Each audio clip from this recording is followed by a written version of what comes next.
Good morning, students. We were discussing the end of bipolarity, the second chapter of political science, and in our last class, we have discussed Gorbachev and the disintegration.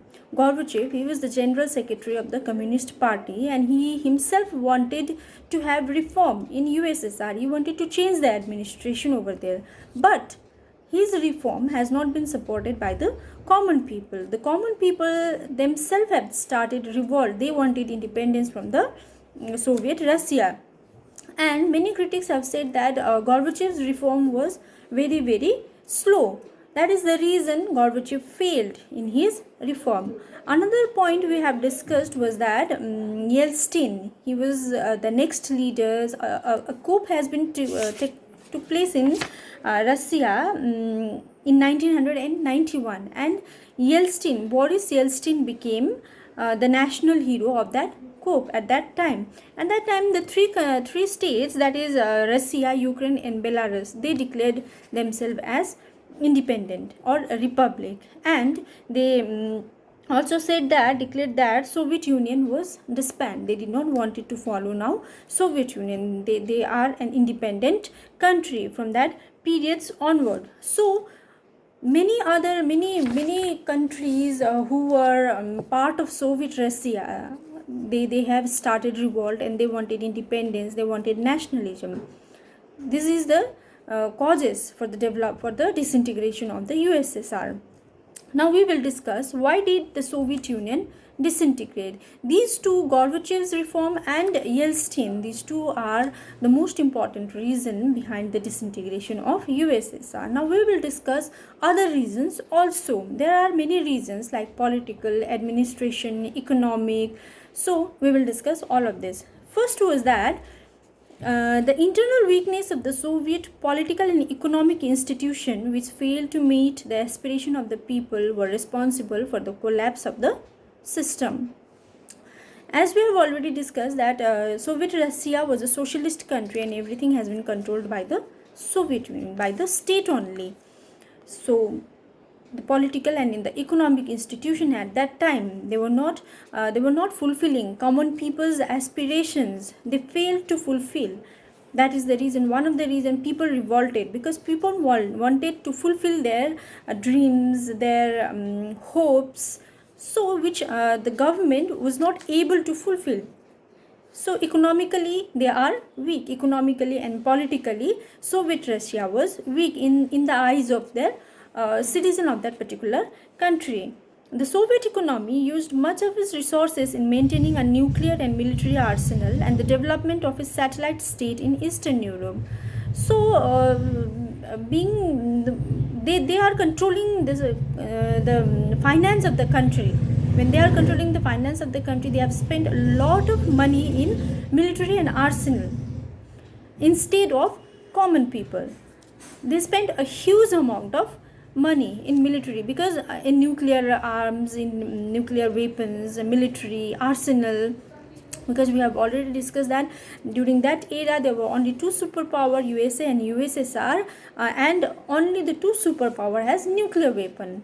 So in order to maintain that nuclear weapon, in order to maintain the army, in order to maintain the military, one needs money. So USA was the capitalist country. There was no such need of people's money. But in USSR, being a socialist country, everything has been controlled by the state. So they have spent a huge share of common people's money in maintaining military and nuclear weapon. This led to a huge economic burden that the system could not cope with. At the same time, ordinary citizens became more knowledgeable about the economic advance of the West. Common people at that time, they had the knowledge that the West, that is USA was much more developed, and USA has a capitalist system. We, under the socialist government, we were not having any such amount of money. Our money are spending on resources, so people already have that much of knowledge. So this is the failure of economy in USSR system. This is a failure of political and economic condition. People wanted reform. That's why this is one of the reason for the disintegration of the USSR. Another reason, the Soviet Union had become stagnant in an administrative and political sense as well. The Communist Party that had ruled the Soviet Union for 70 years was not accountable to the people. So, stagnant, fixed. The Communist Party, the administration of the Communist Party was fixed in Soviet Union, because Soviet Union has been controlled by Communist Party for over 70 years. And this government, this communist government, was not accountable to the common people. Accountable means answerable. The government did not answer any questions of the common people. They became stagnant. The administration of the Communist Party. The party bureaucrats gained more privileges than ordinary citizens. People did not identify with the system and with the rulers, and the government increasingly lost popular backing. So, the party bureaucrats, the higher section of the party, the senior officers and all, only they get importance. But what about the common people? The common people are not getting any importance. The common people are not getting any rights. Economically also, they were not getting their rights. This is the reason only the higher official or the bureaucrats, they have the power in Soviet system. So this is one of the administrative failure, and this is why the common people became against of the administrative power of the USSR. Third reason, Gorbachev's reform. Gorbachev's reform promised to deal with the problem. Gorbachev, he knew that he knew that Soviet Russia needed reform, so he promised that he will bring reform in Soviet Russia. But the problem was that Gorbachev should have moved much faster and were disappointed and impatient with his method. People were disappointed. Gorbachev started the reform. He had that knowledge, but he failed miserably because the common people were impatient and they wanted reform as early as possible. And Gorbachev's reform was very, very slow. They benefited too slowly. In this tug of war, Gorbachev lost support on all sides and divided public opinion. Even those who were with him became disillusioned as they felt that he did not adequately defend his own policy. So the Gorbachev's reform, when he started his reform, his own party member opposed him. His own party member were against him. Common people were against him. They wanted independence, they wanted reform as early as possible, but he was too slow. Because of this, Gorbachev did not get any support either from the party member or from the common people. That's why his reform failed miserably. So this is the third reason for the disintegration of USSR. Another reason, the rise of nationalism and the desire for sovereignty within various republics, including Russia and the Baltic republics, Ukraine, Georgia and other, proved to be the final and the most immediate cause for the disintegration of the USSR. So those countries who were part of the USSR, because USSR has been made up of 15 other countries, so the other member countries who were part of Soviet Russia, now they wanted nationalism. They had the feeling of nationalism. They wanted independence from Soviet Russia. So they started revolt. They started reform. So, and this nationalism, the feeling of nationalism, was the most important and the most immediate cause of the disintegration of USSR. The reform had occurred, there would have been an internal struggle within Soviet Union. So because of the reform and because of the feeling of nationalism, there was an internal struggle within Soviet Union. Within 15 other countries, they were having reform, they were having revolt, there was internal struggle. So these are the causes or the reason for the Soviet disintegration of the Soviet Union. First, political and economic. Because politically, because being a socialist country, and economically also they spent a lot of money in resources and all, and people were not getting their benefits and all. Second is administrative. Communist government was stagnant at that time. They were not accountable to the common people. The people did not have any rights. Only the higher bureaucrats, they get advantage of the government, and people became against that. Administrative. Third is Gorbachev's reform, because he was too slow and his own party member and the common people were against him. They opposed him. And the fourth one is the feeling of nationalism. Within Soviet Russia, the internal struggle of nationalism, internal struggle of reform became the most immediate cause of the disintegration of USSR. So these are the reasons for the disintegration of USSR or the Soviet Russia. Now we will discuss consequences of disintegration. Now what were the consequences of disintegration? Consequences means result of disintegration. First, number one point was that because we are in second chapter, our first chapter was Cold War. We have discussed Cold War, everything about Cold War, but not the result. Cold War result has not been discussed yet. So this is one of the first consequences of disintegration, the result of the Cold War.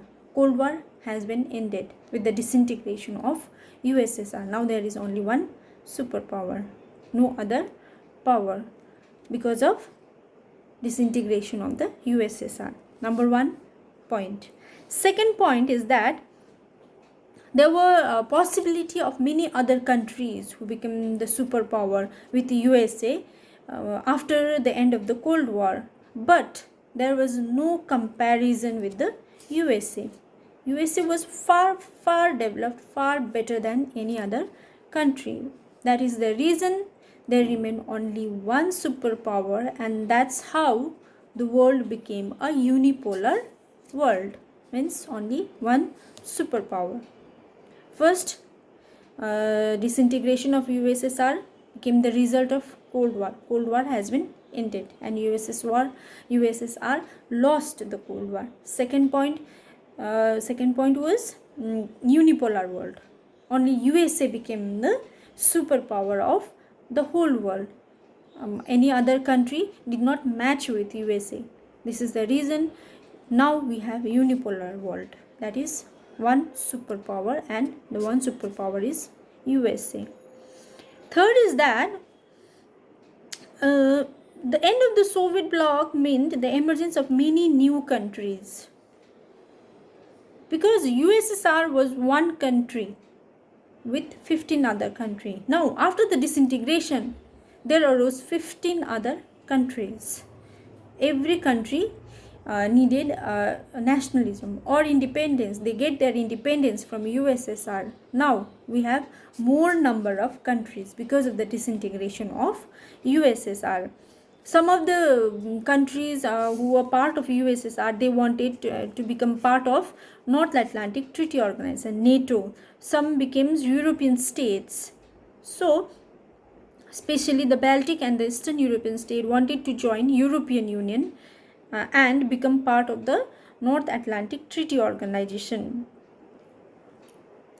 And some of the countries wanted to establish ties with West, the US, China and others. So those countries who got independence from Soviet Russia, some of the European states wanted to have wanted to join European Union and become a part of North Atlantic Treaty Organization. Some other countries wanted to have a tie or a good relation with the West, that is USA, China, and other country. This is how we have a more number of countries after the disintegration of USSR. Thus the international system saw many new players emerge, each with its own identity, interest, economic and political difficulty. It is to this issue that we now turn. So because at that time there was only one country, USSR, with 15 other countries, and whatever USSR, because being the leader Soviet Russia, whatever decision he takes, all the other 15 other countries have to agree on that, and they have only one policy, one type of government, that is socialist government. Now after the nationalism or after the independence, every country have their new policies, new economic policies, different economic policy, different political policies, different government. That is the reason we have more number of countries with different cultures or different policy. So these are the consequences of disintegration. First point is the result of the Cold War, that is disintegration of USSR. Second point is now we have unipolar world, that is only one superpower, that is USA. And the third point is more number of countries after the disintegration with their different policies, different political ideas, different economic ideas. Some wanted to become a part of United European Union, and some with the West wanted to have a tie with the West, that is USA, China and others. Now we will discuss in our next class, we will discuss the shock therapy. This is also one of the most important reason for the disintegration of USSR.